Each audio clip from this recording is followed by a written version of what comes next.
Les petites exploitations agricoles, avec 1 à 2 hectares à disposition, constituent la majorité des fermes à travers le monde. 3 milliards de personnes vivant en zone rurale dépendent d'une façon ou d'une autre de ce type d'agriculture. Parmi elles, on retrouve 70% de la population pauvre mondiale. Ces familles paysannes pourraient jouer un rôle essentiel pour assurer la sécurité alimentaire mondiale si elles parvenaient à accroître leur productivité. Pour mieux comprendre les facteurs qui empêchent les petits agriculteurs de réaliser leur potentiel, rendons visite à la famille Traoré.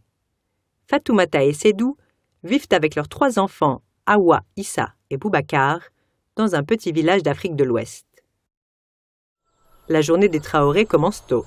Fatoumata se lève à 4 heures du matin, balaie la maison, apporte de l'eau fraîche du puits d'à côté et prépare le petit déjeuner et le déjeuner de toute la famille. Tandis que les enfants partent à l'école, Sédou prend son casse-croûte et va rejoindre les autres fermiers du village pour améliorer leur système d'irrigation. Les dernières années ont été plus sèches et le village s'inquiète de la baisse du rendement agricole. Le stockage de l'eau de pluie serait nécessaire, mais les fermiers ne sont pas prêts à investir. Bien qu'ils cultivent la terre depuis des générations, leur village ne possède pas de titre de propriété foncière, ce qui les rend vulnérables aux expulsions forcées. Dans ce contexte difficile, les fermiers ne souhaitent pas investir l'argent qu'ils ont mis de côté. Pour compléter leurs revenus, Fatoumata travaille sur un chantier de construction à proximité. Ces activités non agricoles permettent aux petits agriculteurs d'atténuer les effets néfastes des mauvaises récoltes. Mais Fatoumata gagnerait le double si elle était un homme. À midi, Sédou et ses amis s'assoient sous un manguier pour manger et discuter de la saison inhabituellement sèche. Ils utilisent tous des techniques agricoles traditionnelles, car ils n'ont aucun savoir-faire dans le domaine de l'agriculture moderne. Ils n'ont pas d'accès au crédit, ni de possibilité d'assurance pour réagir aux défis qu'ils rencontrent. Changement climatique, dégradation des sols, augmentation des standards de qualité et fluctuation des prix. Leur unique stratégie pour réduire l'impact de ces défis est la diversification.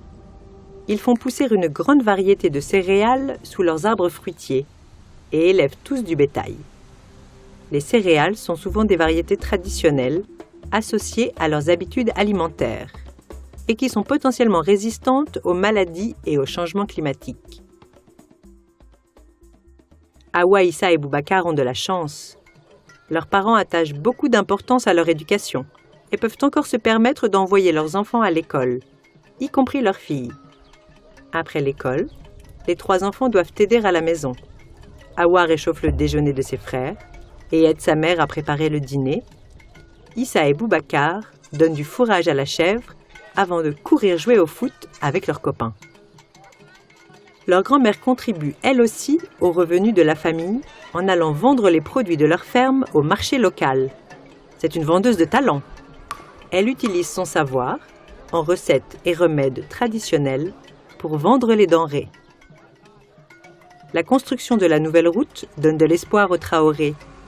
La route les rapprochera du grand marché de la ville, où ils pourront réclamer des prix 2 fois plus élevés pour la belle variété des produits de leur ferme. Mais ce n'est pas le seul soutien dont les petits exploitants agricoles ont besoin pour sortir de la pauvreté et contribuer à nourrir le monde.